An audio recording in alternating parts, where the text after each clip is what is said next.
بینەرانی ئازیزی پێشەنگ TV ئەم کاتتان باش من سوام حسێن لەگەڵ هاوکارم بنار مستەفا بەرنامەکانی ئەمڕۆ 9 سپتەمبەری 2021تان پێشکەشەکەین. بەرنامەکانی ئەمڕۆمان لە کۆمەڵێک بابەت و تەوەری جیاواز پێکاتوە. هەڕەشەی کۆماری ئیسلامی ئێران بۆ حیزبە ئۆپۆزیسیۆنەکان، دەسەڵاتی تالیبان و دواڕۆژی ئەفغانستان، هەڵبژارنەکانی عێراق و دۆخی ئەمڕۆی کۆمەلگا. ئەمانە تەوەرەکانی بەرنامەکانی ئەمڕۆمانە بن و ئێستاش لە یەکەم بەرنامەدا لەگەڵ خالیدی حاجی محەممەدی لە حیزبی حکمەتیست خەتی ڕسمی لەگەڵمان دەبێت. هاوڕێ خالید ئەم کاتت باش. باش وسڵاتەکەم. هەڵبەتە ئەمە یەکەم جار نییە کە جمهوری ئیسلامی هەڕەشە لە ئەحزابی ئۆپۆزیسیۆن دەکات. بە بۆچوونی ئێوە هۆکاری هەڕەشەکانی ئەمجارەت چییە و مەبەست چییە لەوەی کە ئاڵێن موشەکەکانمان ئامادەیە بۆ هاویشتن؟ بێشک هەر ئەو جۆرەی کە خۆتان باستان کردو وازانم خەڵکی کوردستان و خەڵکی ئێرانیش ئاگادارن هەڕەشە بۆ سەر ئۆپۆزیسیۆنی جمهوری ئیسلامی و مشخصان هەڕەشە بۆ ئۆپۆزیسیۆنی کە لە کوردستانی عێراقا نیشتەجێن جاری ئەوەڵ نییە. ئەمە لە قەدیمەوە ئەمما جەرا بووە، زۆر جار بۆمباران و موشکباران و تۆپبارانی ژینکە و شوێنی زیندەگی ئەوان ئیتفاق کەوتە و بەکەڕات لە دەورەی گوزەشتەشە ئەم ئیتفاقانە کەوتە. هەڕەشە و گوڕەشە و ئەوانە هەمیشە بووە و بە تایبەتیش زۆر کەس لە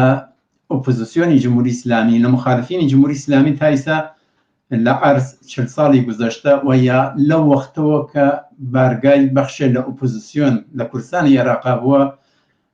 فعالین سیاسی مخالفین جمهوری ئیسلامی کە لە کوردستانی عێراقا زیندەگیان کردە ترۆر کریان. سەدها نەفەر لە کوردستانی عێراقا تایسە ترۆر کریان. علاوە بەرەوە لە ڕاهبەران و فعالین ئۆپۆزیسیۆن ئەحزاب مستەقر لە کوردستانی عێراقیشە زۆر کەسیان تایسە بەدەست جمهوری ئیسلامی ترۆر کریە. ئەوەی کە ئیسا بۆ ئەم هەڕەشە ئەکا فەرماندەی هێزی زەمینی سپای پازاران قەتعاً لە وەزعیەتێکی تایبەتایە. وەزعیەت تایبەتەکەیش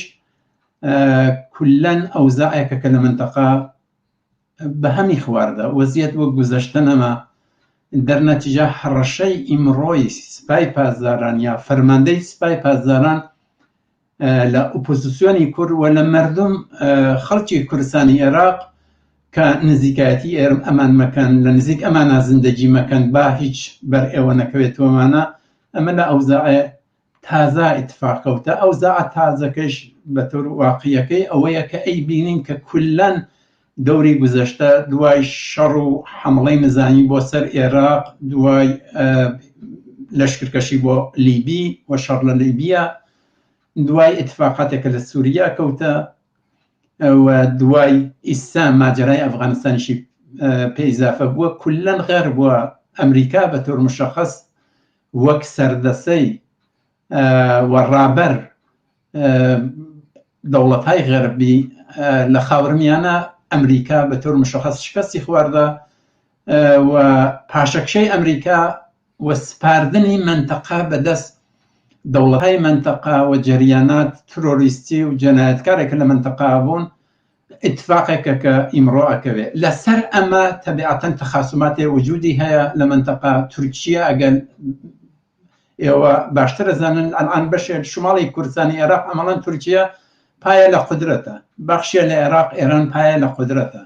دەوڵەتهای منتەقا هەموو کەس تەلاشەکە لەم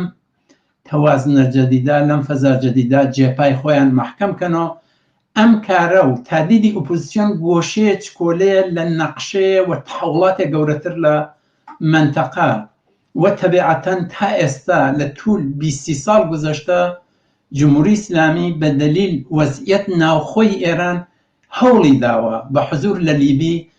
ببەخشە بە حزور لە سووریا، بە حزور لە عێراق، بە حزور لە لوبنان، بە حزور لە یەمەن و دەخاڵەت لە ئەم منتەقانە وەک پایە لە کێشە و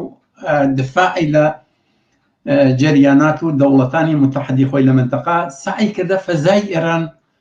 خاپورکە ئاعترازات بشکێنێ، قدرەت نەمایی و قولدوڕی خۆی بەسەر خەڵکی ئێران داسەپێنێ و بە خەڵک منتەقەیشە ئەمەش گۆشەیەکە بە تەواقعی لە دڵن تەحوڵاتە لە عێراق ئیتفاقەکەوێت و هێرش بۆ سەر ئۆپۆزیسیۆن یا تهدیدی ئۆپۆزیسیۆن کەوتم جاری ئەوەڵ نییە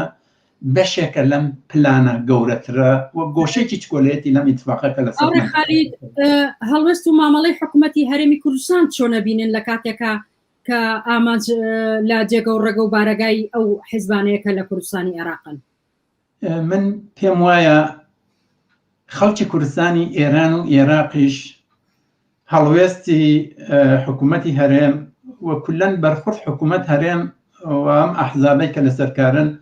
بەم ئیتفاقانە بە باشیە زانێ ئەمان هەمیشە زاهر ئێعلامیان کردا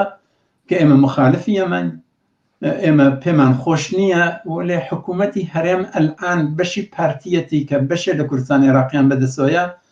تەبیعەتەن لەسەر منفعەت خۆیانەوە متحد تورکیا بە بەهانەی حزور پێکاکە لە منتەقا بە بەهانەی شەڕی پێکاکە لەگەڵ خۆیان مقڕاتی هێزی نظامی وەسیعەن لە کوردستانی عێراق و لە بەشی شماڵی کوردستان عێراق مستەقڕە، جنوبی کوردستان عێراقیش خۆ تەبیعەتەن یەکێتی نیشتمانیە کە لەگەڵ ئێرانە ڕابطەی خۆشە. فکرەکەم قدرەتی ئێران لە سلێمانیە زۆرترە تا لە تەران خەڵک مخالفین لە مقابڵی ئاوێسن کەس گوێی پێنا و ئێستا لە وەزعیەتێکە کە تەبیعەتەن پایەک ئەم وەزعیەتە ئەم ئەحزابە میلیشیانە کە لەسەر کوردستانی عێراق حاکمن، بەڵام جێپای جمهوری ئیسلامی لە هەموو شوێنێ دیارە و دەرنەچە حکوومەت هەرێم بە تور واقعیەکەی مستەقل لەوەی کە من پێم وانە حکوومەت هەرێم پی خۆشە و لەم حکوومەت هەرێم شوێن منفعەتی خۆیەکەوێ و بەرئەساس منفعەت حکوومەتەکەی نە هەتا کوردستانی عێراق، مردم کوردستانی عێراق یا ئۆپۆزیسیۆن کوردستانی عێراق لەگەڵ ئێران لەگەڵ تورکیا لەگەڵ هەر دەوڵەتێ معامڵاکە لەگەڵ ئەمریکا کردیە لەگەڵ ئیسرائیل کردیەتی و ڕاستیەکەی حکوومەتی هەرێم هەتا لە بومبارانی مەناتقی مەرزی کوردستانی عێراق و ئاوەربوونی خەڵک و وێرانکردنی هەموو ئەو ئاوایانەی کە لە مەناتقی مەرزین لەگەڵ ئێرانە لە مەناتقی مەرزین لەگەڵ کوردستان لەگەڵ تورکیا هیچ وەخت حکوومەت هەرێم عەلارەغمەوەی کە ئیدعاایە کە کردێتی هیچ دفاعێکیشی عەجیبی لەم خەڵکە نەکردەوە، هیچ کامنەمانەیش نەبووە بە بەعیسەوەی کە کدورەتێ لە بین ئەو تورکیا یعنی پارتی و تورکیا و کدورەتێ لە بین یەکێتی و تورکیا و ئەحزابەی کە لەگەڵ ئێرانە متحەدن کە لە جنوبی کوردستانی عێراقن هیچ کدورەت و ناخۆشی و هیچێک پێش ناتە و ئەمەش ئێقدامێکی تا ئێستەش ڕاستیەکەی دەوڵەت حکوومەتی هەرێم لەگەڵ ئێران لە تەقابڵ لەگەڵ ئێران و هەرەشە و گڕۆشەی ئێران نەیکردە، هەر ئەو جۆرەی کە بە نسبەت تورکیەش ئەم کارایانە نەکردە. ئەم هەڕەشانە چنێک بەجددی وەربگیرێن و پێویستە لە بەرامبەریان چی بکرێت؟ من فکرەکەمەوە ئەم هەڕەشانە ناکرێت ئیمڕۆ لە گوزەشتە ئەبێ جددیتر گری بەو دەلیلەی کە وەزعیەتی منتەقە بە یەکی خواردە، خاوەرمیانە وێران بووە، لیبی، سووریا، عێراق خۆ ئەمریکا لەم وەزعیەتە هەیە، یەمان کولەن ئەوزا منتەقە تێکشێوە و سەرنوشت خەڵکی منتەقە دوای 15-20 ساڵەوە تا عێراق واقعاً دوای 30 ساڵ حزور نظامی ئەمریکا لە عێراقا و شکستێکە خواردوویەتی نەتیجەیە کە بوویەتی قدرەتگیری جەریانات مختلفێکە کە تەبیعەتەن لە حوسەڵەیەم بەرنامە نییە و بەکەڕات ئێمە باسمان کردە، وەلێ نەتیجەی ئەم حزورە و داگیرکەری ئەمریکا لە منتەقە جیالەوەی کە خۆی شکستی خواردە دەست و باڵپەیاکردنی جەریاناتی تۆرۆریستی، جەریاناتی ئیسلامی، جەریاناتی بنیام کوش لە هەموو شوێنێکایە، چ ئەوەی سەر بە ئەمریکا بووە چ ئەوەی کە بەناو مخالفەت لەگەڵ داگیرکەری ئەمریکا هاتەتەمەیان و ئیستا سەرنوشت ئەم منتەقە بەمانە سپێریا دەرنەچە منتەقەی خاوەرمیانە سپێریا بە شەڕ و کێشەی بین عەرەبستان و ئێران، ئێران و تورکیا، تورکیا و سووریا، سووریا و لوبنان و هەموو جەریاناتەی کە لێرە و ئەمانە بۆ ئەوەی کە موقعیت خۆیان چە لە سەد منتەقە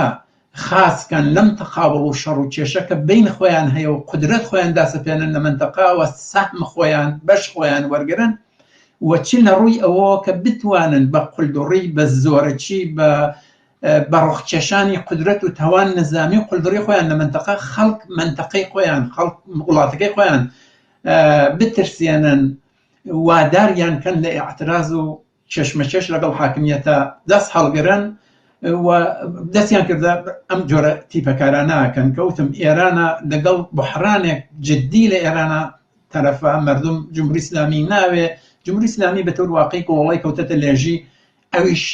هەوڵە ئەم وەزیەتە کە لە منتەقا پێشاتە هەم پای خۆی لە منتەقا قەویترکە بە ئیتکا بە متحدینیان وەک حەشد شەعبی وەک نیروهای ئیسلامی وەک دەوڵەت سووریا و هەم لە مەژ ئیستیفادەکە بۆ سەرکوتگەری لە ئێرانە دەرنەچە من فکرەکەم ئەمانە نابێت شۆخی لەگەڵ کردە شۆخی هەڵ ناگرێ وەزیەت منتەقە وایە تورکیا دیتانە لەم چەند ساڵ گوزەشتە لە 10 ساڵ گوزەشتە لە کوبانی و ئەو منتەقە لە سووریا تا کوردستان عێراق بەشێکی داگیری کردە ئێرانە ئیسا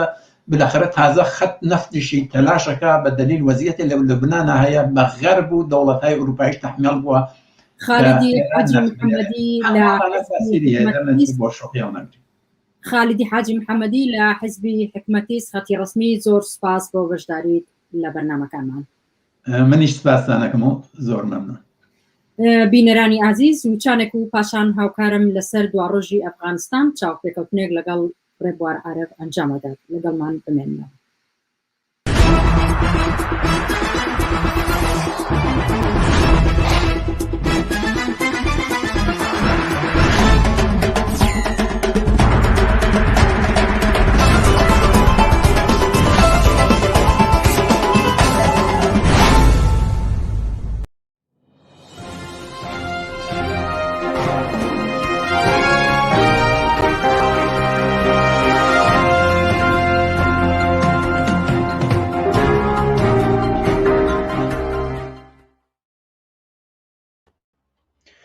نالانی شەوە سڵاوتان لێبێ بینەرانی عزیزی پێشەنگ تیڤ هەروەک هاوکارم ئاماژەی پێدا کە سەبارەت بە دۆخی ئەفغانستان تەوەرێکی تری بەرنامەکانی ئەمڕۆمان دەبێت و لەگەڵ بەهادینی حاجی بەکردارتاش ناشرا و بە ڕێبوار عارەب گفتوگویەک دەکەین هەڵبەت هەواڵەکاندا ئەفغانستانەوە گەر هەفتەکانی ڕابردوو دوای کەوتنی کابول بۆ ژەردەستی دەسەڵاتی تاڵیبان ماشێتی گەورەی میدیا جیهانیەکان بوو بەڵام خەریکە وردە وردە ئەم بابەتانە لە میدیاکاندا کەمە بێتەوە ئەوخۆ هۆکارەکان چییە دووە ڕۆژی ئەم وڵاتە بەرەو کوێوە دەڕوات و لەم بارەیەوە هاوڕێ بەهادین کۆمەڵێ بابەتی نووسیوە و بڵاو کردوێتەوە پێمان خۆشەکە لە ئیدامەی ئەو نووسینانەدا ئەم بابەتە لێرە تاوتێ بکەین هاوڕێ بەهادین ئەم کاتت باش و سپاس کە توانین لە بەرنامەکانی ئەمڕۆواندا ئامادە بیت سپاس هاوڕێ بنە سپاس بۆ تۆ بۆ هەموو هاوکارانت هەروەها لێرەوە سڵاو و ڕێزم هەیە بۆ هەموو بینەرانی بیسەرانی بەرنامەکەتان لە ئەفغانستاندا دوایەوەی کە کابول کەوتە ژەردەسی تاڵیبانەوە هەر بۆ ڕۆژی دوایی بینیمان کە کۆمەڵێک هەڵسوڕاوی ژنان خۆپشاندانێکیان ئەنجامدا ئەگەرچی چەند سنووردار و بەڵام ئەمە لە جیهاندا بڵاو بۆیەوە کە بەشێک لە ژنان ئەم دەسەڵاتە قبول ناکەن و یاخود لە بەرامبەریاندا مافیان هەیە ناڕەزایەتی لە بەرامبەر تاڵیباندا لە ڕۆژانی دواتریشدا بەردەوام بووە پێرێ چەکدارانی تاڵیبان خۆپشاندانێکی ژنانیان تێکشکاند و ڕێگەیان نەدا ئیدامەی بێت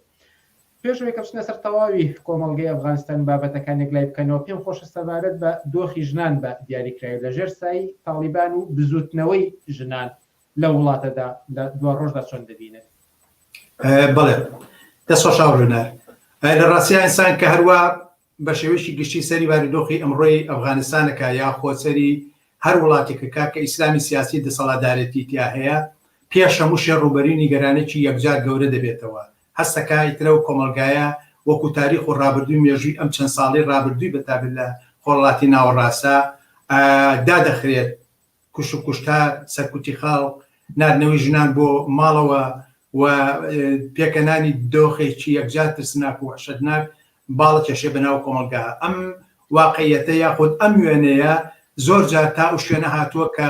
تەنانەت کەسانێکە لە ڕوانگەیەکی ڕادیکاڵ و ئینسان دۆست و تەنانەت لە ڕوانگەیەکی سۆسیالیستیشەوە تەماشای بارودۆخی ئەفغانیان کردووە ئەمە پێشمەرجێ بۆ زۆر بەرجەسە کراوەتەوە بەڵام لە حەقەتە دۆخی تالیبان و گەڕانەوەی تالیبان لەگەڵ حاڵەتێکی زۆر تایبەتیان ڕوبەڕوو بووە کە هەر ئەو حاڵەتە مەسیج و پەیام و تێگەشتێکی کە ئەخاتە بەردەمی ئێمەدا کۆمەلگای ئەفغانستان و لە پەیوەند بە بزوتنەوەی ژنانە ئێمە کاتێک کە ئەوان گەڕانەوە ببوورە ئەگەر ئەو کاتێک کە ئەوان گەڕانەوە ئێمە ڕوبەڕووی ئەوە بووینەوە دوای 24 سەعات گەڕانەوەی تالبان لە کابولا کرا بە مەیدانی چێشمکێش و هاتنە مەیدانی ژمارەیەک بەرچاو لە خۆپیشاندەران و لە بابلین ژنانی هەسوڕا و چالاک ڕاستیەکەی ڕەنگە لە ڕوانگەی سەرەتاییەوە یا تێڕوانێکی سەرەتاییەوە وا هەسکەی کە ئەمە ئەگەر ڕێکەوت بێ ئەمە ڕێکەوتێکە و ئەڕوە یاخود ئەگەر وا هەسکەی کە ئەمە خۆپیشاندانێک بێت لە تەنیا کابولێکا بێت ئەمە بەرحەڵ شوێنێک و مەکانێکی ئەو تۆی نابێت یا پێمان وابێ ئەگەر تەنیا لە خواست و داواکاریەکانی ڕۆژی یەکەما بێ ئەم بزوتنەوەی بە شوێنە ناگات و هیچ ئومێدێکی پێ نابێت بەڵام وەختێک کە سەیر دەکەین زنجیرەی خۆپیشاندانەکان هەموو ڕۆژێ لە ئەفغانستانە فراوانە بێتەوە ئێمە دەبینین لە کابولەوە ئەچێ بۆ شارەکانی کە ئەچێ بۆ هەرات ئەچێ بۆ چەندین شاری وەکو نیمروز بەدخشان فەلاشەری بۆ چەندی شاریکە دەگرێتەوە و تەنانەت هەتا بەشە لە خۆپیشاندانەکان پریشی بۆ وڵاتانی ئەوروپا و بۆ ئێرانیش ڕەندانەوەیکی بەرچاوی هەیە تێدەگەین لەوەی کە ئەم بزوتنەوەیە شتێکە کە بنچینە و بنەمایەکی هەیە و کەسەری شعار و داواکاریەکانی خۆیانەکەین ئەمە هەر ئەوە نەبوو لە ئەو ڕۆژی یەکەم ماوتیان ئێمە ئەمانەیە بەشداریکەین لە دەسەڵاتدارەتیە لە دەسەڵاتدارەتی سیاسیە بەڵکو ڕۆژ بە ڕۆژ داواکاری بزوتنەوەی شیان لەم خۆپیشاندانە فراوانترە بۆ هات بۆ سەر کار هات بۆ سەر خواردن هات بۆ سەر بەرابەری ژن و پیا و هات بۆ سەر هەموو ئەو جنگانەی کە پەیوەندی بە ژیانی کۆمەڵایەتی و ئابووری و سیاسی کۆمەلگای ئەفغانستانەوە هەیە بۆی ئەم پرۆسەی کە ئەم کۆمەلگایە تێپەڕاندووە هەتا ئەم چەند ڕۆژ و هەفتەی ڕابردووە ئێمە دەبینین هاتنە مەیدانی بزوتنەوەی ژنان جریقەیەکی تازەیە لە کۆمەلگای ئەفغانستانە کە ئومێدێکی زۆر گەورە بۆ ئایندەی ئەم کۆمەلگایە ئەدا یعنی تۆ تەسەور کە هەر دوای ئەوە بوو بەرحاڵ خۆپیشاندانی جەماوەری لەم دوسێ ڕۆژە لە ئەفغانستانە هاتە پێشەوە سەری هەڵدا یعنی ئەم نەواتەی کە لە ئەفغانستانە ڕوویاوە بەم تایبەتمەندیەوە کە ژنان ئەم جاران دەوری پێشەوانە و پێشنگانیان هەبووە توانیوێتی کاریگەری لەسەر بارودۆخی سیاسی ئەوەی ئەوێ هەبێ و ئەو وێنەی کە پێشووتر دەبیدایەوە ئەگەر تالبان بێتەوە ژناخاتەوە کونی ماڵەوە سەرکوتەکە قەت و ئامەکە ئەو وێنەیەکە بەشێکە نیوەی پەرداخەکەیە ئەوەی کە تەواوکەرێتی ئەوەیە کە خودی بزوتنەوەی ژنان تانسێڵ و توانە و ئیمکانەتێک و لێ ڕابردووی لێ هاتوویەکی لە خۆی پیشانداوە کە خەریکە دەبێتە مەوزە لە کۆمەلگای ئەفغانستانە و خەریکە تاسیری لەسەر بزوتنەوەی اجتیماعیەکانی کەش دەبێت و بەم معنایە ئومێدێکی ڕادیکال و ئومێدێکی ئینسان دۆستانە و ئومێدێکی بەرابەرخوازانە لە کۆمەلگایە ئینسان بەدیەکاتەوە کە ئینسان بەرە ئەو شوێنە ئەبا کە نا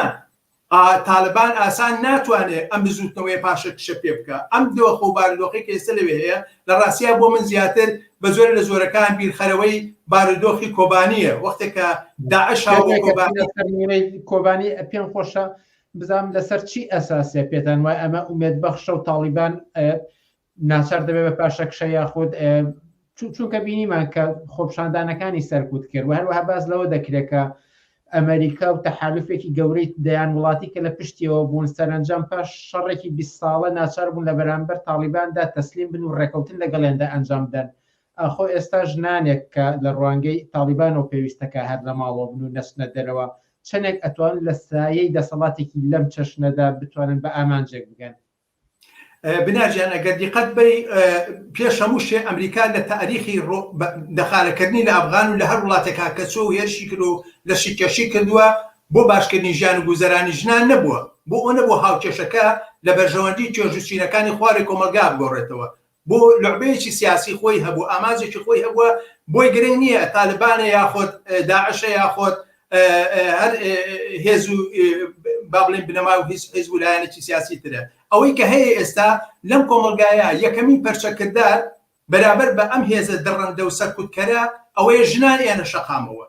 و ئەمە پەیام و مەسیجێکی سیاسیە ئەو ئومێدە یا بە کۆمەلگا چونکە ئەم ئومێدە ڕۆژ بە ڕۆژ بەهێزبوو نایە ئێستا قسە لەسەرەوە نییە کە ئایا ئایندەی ئەو هاوکێشەیە ئەم دوو قوتبیە دروستە بێت کە بزوتنەوەی ژیان ژنان لە ئەفغانستانە حتمما توانای ئەوەی هەیە کە بتوانێت بێتە بەدیدێ لە کۆمەلگای ئەفغانستانە بەڵام ئێستا ئەم ئومێدە پەیوەندی بە کولی هژمۆنی ڕادیکالیسم و ئینسانیەت و سۆسیالیست نەک لە ناوخۆی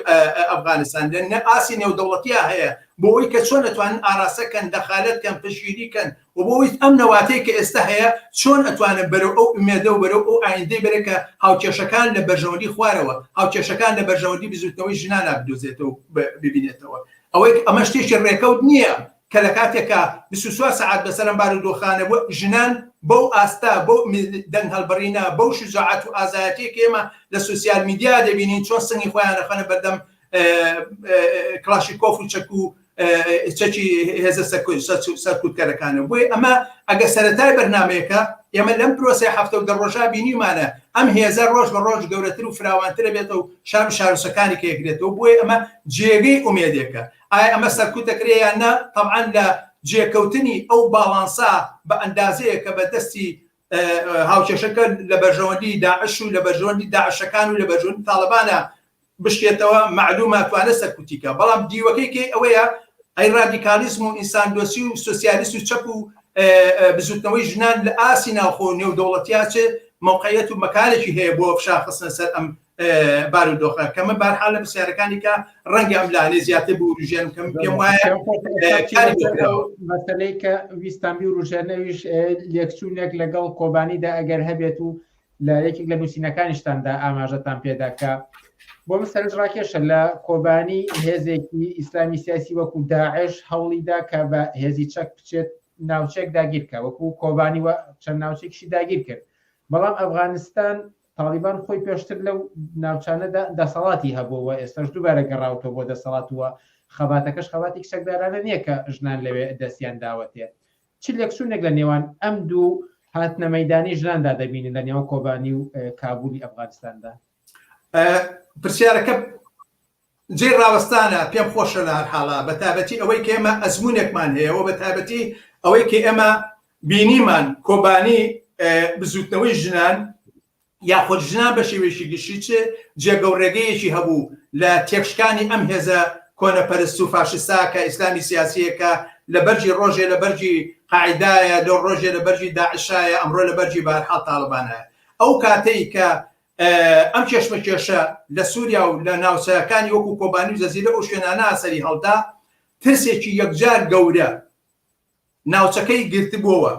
و نیگەرانیەکی یەکجار گەورە بە حکمی ئەوەی کە ئەم هێزەی ئیسلامی سیاسی چوونە هە شار و شارژکێک لافاوی خوێنیان بە دوای خۆیانە بەڕێخست و ئەمە بووە ئوسیلەی ئەوەی کە ئەم حرەکەتە بۆ ئەندازی ئەچێتە هەر شوێنێک ئیتر ژن بە دەرەجەی یەکەم ئەخاتە کونی ژوورەوە و لە هەموو حقوقێک نا لە بوونی خۆی بێگانەیەەکە و نامۆیەکە بەڵام ئێمە بینیمان لە کۆبانیا هاوکێشەکە گۆڕا لە کۆبانیا ژنان بوونە ئەو هێزەی کە پۆرتی لمۆزی ئیسلامی سیاسیان کێشکان وەزئێکیان هێنایە پێشەوە کە نەک جێگەی دڵخۆشی منی تۆ بوو بەڵکو لە ئاسی نێودەوڵەتیوە پشگیرێکی زۆر گەورە و بەرجەسەکرا بۆ ئەوەی کە ئەم هێزە توانی هاوکێشەکە لە شەڕ لەگەڵ تەنانە ئیسلامی سیاسیا بگۆڕێت و بەم معنایە ئەو شتێک کە ئێمە ئەیبینین ڕاستە لە ئێستا ئەو کێشمەکێش و ڕاوەستانەوە لە کۆمەلگای ئەفغانستانانیە بەڵام تەشابوهاتێک و جیاوازیگەرێک هەیە ئەو شتەی کە لە یەکتری نزیکە کاتەوە خودی ئەوەیە کە ژنان ئایا لە مەیدانان بۆ دیفاعکردن لە ماف و داخوازیەکانی خۆیان ئاخرەمە شتێکە لە مێژووی دەیان ساڵیکەی ئەو کۆمەلگای ئەفغانە نووسێتەوە کە لەگەڵ ئەو ڕۆژگارەی کە داعش هات 24 ساعتی تێ نەپەڕان ژنان هاتن لە 15 ژنەوە خۆیان هاتە ناو شەقامەکان و بۆ پەڕی جەسارەتەوە لە بەرابەر بەم هێزە سەرکوتکەر و خوێناویە بارحاڵ هەڵوێسیان گرت و ڕاوەسان و سنی خۆیان نایە بەرفیشێک و بەم معنایە ئەو نوعە لە بەراوردکردن ئەوەمان پێ ئەڵێ کە ئومێدێک هەیە وەکو چۆن ئومێدێک لە کۆبانی دروست بووە کە تاسیری لەسەر خۆڕاتی ناوەڕاست و ناوچەکەی ئێمە هەبوو لەم تاریکستانەی پاکستان و هندستان و ئەو مەنتیقەیەشە بارحاڵ لە ئەفغانستانە ئەو دەنگە ناڕازیە و بزوتنەوەی ژنان ئومێدێکی کەی دروست کردووە کە تۆ هەستەکەی بە زۆرێکی کە ئەم ێژە دووبارە ئەبێتەوە ڕاستە هێزێکی ڕێکخراو نییە بۆ نمونە ئەو هێزەی کە لە کۆبانیا هەبوو هێزێکی بە ئەزمون و ڕێکخرا و میلیتان و شۆڕژێر بوون و بەرنامەیەکی دیاریکراویان هەبوو تاو حەدەی کە ڕۆشتە سەر ئەو بەرنامە 25 بەندیەی کە لە 2014 بەدەنگێرا بارحال لە هینەکانە لە کۆبانیا بۆ گەشت کە بارحال بەرابەری ژن و پیا و سی بەدبوو لە هەر حاڵە ئەمە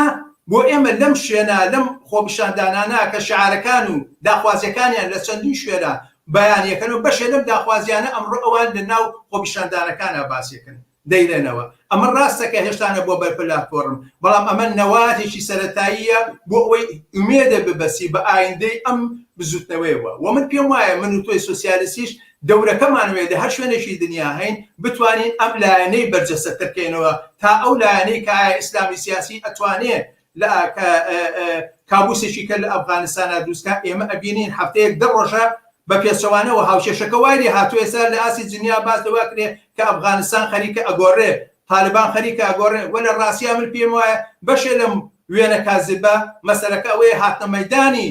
ژنان دۆخێکیان پێکێناوە کە خەریکن تەحمیلەکەن بەسەر حکومەتە بەچە دەسەڵاتە ببورە حکومەتنا بەسەر وێزە سەکوتکەرا کە ناچار بە من بە هەندێک لە خوا داخوازیەکان و بەشداری ژنان و بوونی ژنان لەو کۆمەلگایە بدەن. ئەگەر هەر ئەو بکەم بە دوا پرسیارێک کە لێرە بەدواوە ئایندەی ئەفغانستان چۆن دەبینێت کۆمەلگا بە گشتی و دۆخی ژنان بە تایبەتی بە لە بەرچاوگرتی دەسەڵاتی تاڵیبان بە لە بەرچاوگرتنی ئەم ئومێدەی کە ئاماژەتان پێدا کە بزوتنەوەی ژنان لە وڵاتە هێناوێنێتە ئاراوە. بەڵێ بناجیان بەلەوەی کێمە باس لە بە تایبەت لە ئەفغانستان بکەین بڵێن ئەم بزوتنەیە لە موقعیەتی لە ئەفغانستان چۆنە. من پێم وایە بێ بگەڕێینەوە بۆ طالبانی 20 ساڵ لەمەوە پێش و بۆ بزوتنەوەی ژنان لە ئەفغانستانە 20 ساڵ لەمەوە پێش 20 ساڵ لەمەوە پێش تا ئێستا تاریخ و مێژوویەکە بۆ هەردوو بزوتنەوەکە هاوکێشەکان گۆڕانێکی گەورەی بەسەرا هاتووە لە سەردەمێکات کە طالبان ڕووخە و هەر لەو سەردەما بارها بزوتنەوەیەکی دیار نەبوو لە بزوتنەوەی ژنان لە ناو ئەفغانستانە کە خۆی بێتە حەزور و بێتە مەیدان و لەم کێشمەکێشە هاوکێشەکە بەو ئاراسا ببات کە بێتە تەرەفێکی قەزیەکە لە بەرابەر بە ئیسلامی سیاسیە. ئەمە لایەنێکی ئەوەیە کە لە ڕاستیە ئێستا یەکەمی هەنگاوێک کە خەریکە خۆی پێناساکان خۆی ئەبینێتەوە ژنانە کە خەریکە ئەڵێ من ڕەنجی ئەم کۆمەلگایە ئەنەخشێنمیتر من نەخشەی بۆ ئەڕێژم، بەڵام ئەمە بەشێ لە حەقیقەتەکەیە بەشێکی لەم 20 ساڵە ئاڵگۆڕ لە کۆمەلگایەکی گەورەی نەکردناوخۆ لە ئاسی دنیا کراوە. 20 ساڵ یعنی زیرێکی تازە هاتوتە پێشەوە. 20 ساڵ تەکنۆلۆژیا بەرحال لە ئاسی نێودەوڵەتیە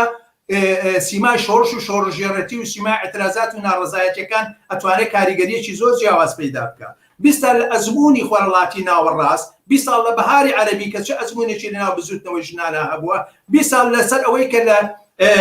تونسا لە سووریا بزوتنەوەی ژنان بەرحال لە کۆبانیا بزوتنەوەی ژنان چیە؟ هەموو ئەمانە ماتریالێکن بەشەکن لەو ماتریاڵی ئەتوانێت کاریگەری لە کۆکردنەوەی ئەم ئەزمونانە بۆ ڕقم لێدانی ئایندەی ئەم بزوتنەوەی هەیە. و بەتابەت ئێمە هەموو ئەم شتانە لە کاتێکا ئەڵێن کە هەر ئێستاکەی من و تۆ قساکەین کاریگەری ئەم بزوتنەوەیە کاریگەری هاتنە مەیدانی ژنان لە ناو ئەفغانستانە بە جۆرێکە بیرۆڕای گشتی وەکو خۆت ئاگاداری کۆمەلگای ئەوروپی بە دوای خۆیان ڕاکێشاوە. ئێستا دەیان وەسەدان ڕێکخراوی ژنان هەیە لە ئەوروپا هاتوون بەرحال دیفاع لە خواست و داواکاریەکانی بزوتنەوەی بەرابەرخوازانەی ژنانەکەن و ئەمە ئومێدێکی زۆر گەورەیە و من بە خۆ پێم وایە بەرحال ئەمە تا ئەو شوێنە ئەڕوا کە ئەتوانێت بزوتنەوەیەکی هەرە فراوان لە ئاسی نێودەوڵەتیە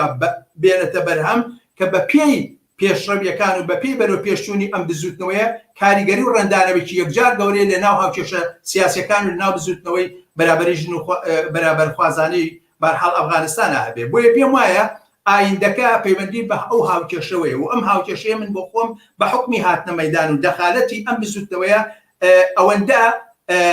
پۆزتیڤانە دەبینم. پێم وایە بەرحال لە ئایندا بزوتنەوەی ژنان و بزوتنەوەی بەرابەرخوازانی ئەفغانستان بەتابەت لە حاڵەتێکە ئەگەر بێت و سەروسیمایەکی دیارتر بە خۆی و بە پلاتفۆرم و بە ئایندە و بە هاتنە مەیدان و شێوازی و میکانیزمێ بگرێتە بەرکە ئەو کۆمەلگایە چاوەڕوانی لێکا کۆمەلگای بەشەری چاوەڕوانی لێکە من پێم وایە بەرحال دەتوانێت زۆر شت تەحمیل کا بە بزوتنەوەی طالبان کە تا ئێستا ڕەنگە بیریشی لێ نەکرابێتەوە لە ڕاستیە. و من پێم وایە بەرحال هەر ئەوەی کە ئێستا ئەوان بوونەتە نەواتی خۆپیشاندانی جەماوەری نەکرد بزوتنەوەی ژنان ئەوە بۆ خۆی هەنگاوێکی گەورەیە کە من بەڕاستی بە دووری نازانم لە ئایندەیەکی دوور و نزیکە هەتا ئەمە بکاتە کێشمەکێشێکە و کۆمەلگایە پێویستی بە هێزێکی میلیتانی شۆڕژێر هەبێت کە چەکیش دەستباتە چەشی بەرابەر بەم هێزەیە. و بۆ من پێم وایە بەرحاڵ ئایندە لە بینی ئەم کێشمەکێشە لە بینی ئەم دوو هێزار ڕەش و سپینیە ئەوەیە کارنامەی سیاسی ئەم بزوتنەوەیە و ئەم هێزە نێودەوڵەتیە چییە بۆ پشگیریکردن لە ئەم دەنگە و لەم هێزەی کە ئەمڕۆ بۆتە جێگەی هومێدی هەزاران کەسی وەکو من و تۆ بۆتە جێگەی ئومێدی خەڵکی ئەفغانستان. بە کۆتایی هێنان بەم ئومێدە شوێنی خۆیەتی کۆتاییش بەم چاوپێکەوتەمان بێنین بە هەتنی حاجی بەکردەرتەش زۆر سپاس بۆم دەرفەتەی ئەمڕۆ پێدای. سپاس بێەوە دەستان خۆش بن. ئازیزان وچانێک دەدەین و پاشان هاوکارم سەبارەت بە هەڵبژاردنەکانی عێراق لەگەڵ چارەکوانی کۆمۆنیست ڕێنوا محەممەد گفتوگۆیەک ئەنجام دەدات وچانێک و دێنەوە لا.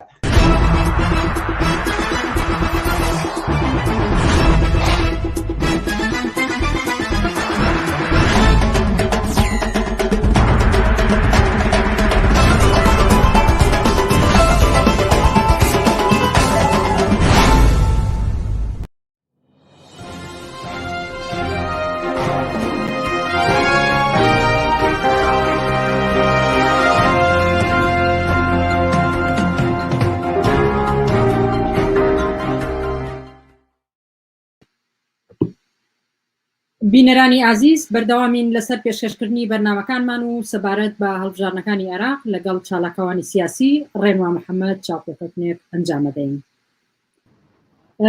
ڕێنوا محەممەد ئەم کاتت باش سەرەتا لەوە دەست پێ بکەم کە بە بۆچوونی ئێوە ئەم هەڵبژاردنە پێشوەختە کە بڕیارە مانگێکی تر ئەنجام بدرێت چەندێک بەکردەوە دەرفەتی ئاڵگۆڕ لە کۆمەڵگە دامای سەرەکات فەرموو. سڵاو لە تۆش و لە هاوکارانیشێ لە کەناڵی پێشەنگ تیڤ لە بیسەرانی تیڤ پێشەنگیش زۆر سڵاوێکی گەرمانە ڕاستەکەم بە هیوایەوەی بتوانین تیشکێکی باش گۆشتایەکی باش دیدی بینەرانی تیڤ پێشەنگ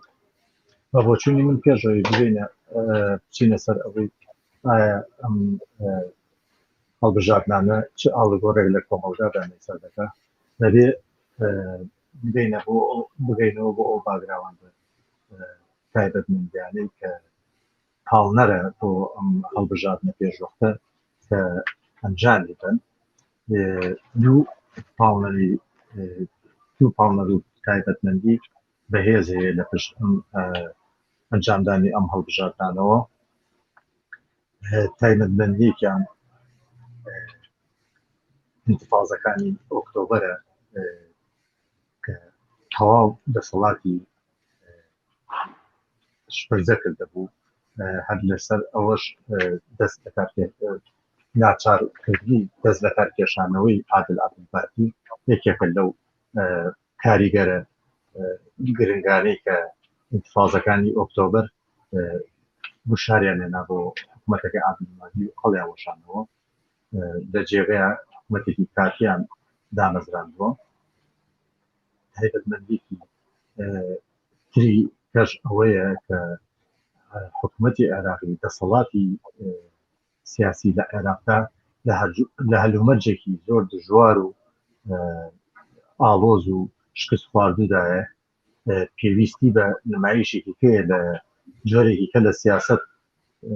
پەیڕەوی کە نمایشی کە ئارایشێ باتەوە بە خۆی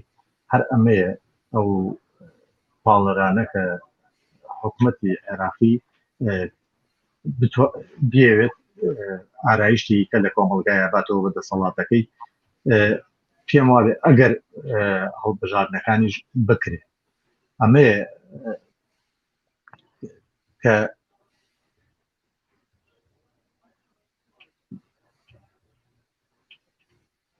عفو ئەم هەڵبژاردنانەش هیچ ڕەبت و خواستێکیان بە ژیان و گوزەرانی خەڵکی عێراقەوە نییە. هەر ئەوەی ئەیبینین لە 2005ەوە ئەم هەڵبژاردنانە چەند بارە بۆتەوە بۆ نمونە ئەمە وابزانم بۆ پێنجەمین هەڵبژاردن ئەچێت لە عێراقا کە لە ساحەی سیاسی عێراقا کە برەی پێدرێت دەسەڵاتێکی شکست خواردوو بەتەمایە بەمە ئاڵوگۆڕەکان. هاوڕێ ڕێنوار پێ دوایە کە ئەم هەڵبژاردنە بەکردەوە دەرفەتی ئاڵوگۆڕ لە کۆمەڵگای ئەمەی سەر بکات؟ بەڵێ ئاخر بۆیە گەڕامەوە بۆ تایبەتمەندیانە ویستم ئیشارە بۆ بم کە بە هیچ شێوەیەک ئەم هەڵبژاردنانە هیچ ڕەبت و ڕەتی بە ژیان و گوزەرانی خەڵکی عێراقەوە نییە، خەڵکی عێراق و کوردستانەوە نییە،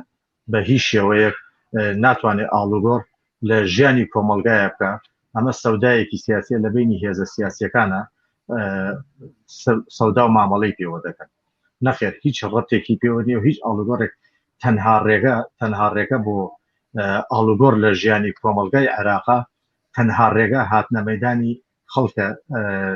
لە ڕێکخراوە جەماعەتەکانە خۆیان ڕێخەن بتوانن ئاڵوگۆڕێکی ڕیشەیی لە کۆی سیستەمی حکومڕانی لە عێراقا بکەن. ئەویش لە ڕێکخراوە جەماوەریە بەرفراوانەکانە، لە ئەنجومەنەکانە، لە شوراکانە، لە شوێنی کە شوراکان لە شوێنی کار و نیشتە جێبوونیانە، لە گەڕەکەکانە. بەمە ئەتوانرێت کۆمەلگا ئاڵوگۆڕێ بە سەرژیان و گۆزەرانی خۆیان بتوان بێنێ. دەست خۆش. هاوڕێ ڕێنوار، ئەحزابە کوردیەکان باز لە پێگەی کورد لە بەغدا و هەروەها نوێنەرایەتێکی بەهێزەکان. نوێنەرایەتی کورد لە بینی دوو کەوانەیە ئەتوانن چی بکەن بۆ خەڵکی کوردستان؟ یەک خاڵی ئەساسی وجودی ئەحزابی بەشداربوو لە پرۆسی سیاسی عێراقدا لە حکومەت و دەسەڵاتی حکومڕانی قەومی و تایفی و مەذهبی ئەحزابی عێراقی بە پاڵپشتی دەوڵەتانی ئەوروپا و ئەمریکا و بەشداریان پێدەکرێت. ئەم ئەحزابانی ناسیۆنالیستی کوردایەتی هەر بۆ وانیشاندانی جۆرێک لەوەی کە دەوڵەتێکی دیموکراسی هەرچەنە فۆرماڵیش بێ، هەرچەنە کارتۆنیش بێ، دەوڵەتێکی دیموکراسی و فرەنەتەوەی لە عێراقا بیانەوێت نمایش بکەن. لە ئەساسا ئەم بەشداری بوونە، ئەم کێشمە ململانە و سیاسیە لە بینی ئەحزابی قەومی کوردی و ئەحزابی قەومی مەذهبی و تایفی لە عێراقدا کێشمی سیاسی دەوڵەتانی جیهانیە، دەوڵەتە جەمسەریە جیهانیەکانە.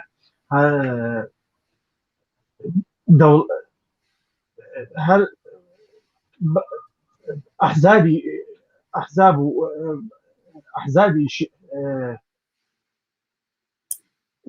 هاوڕێ ڕێنوار،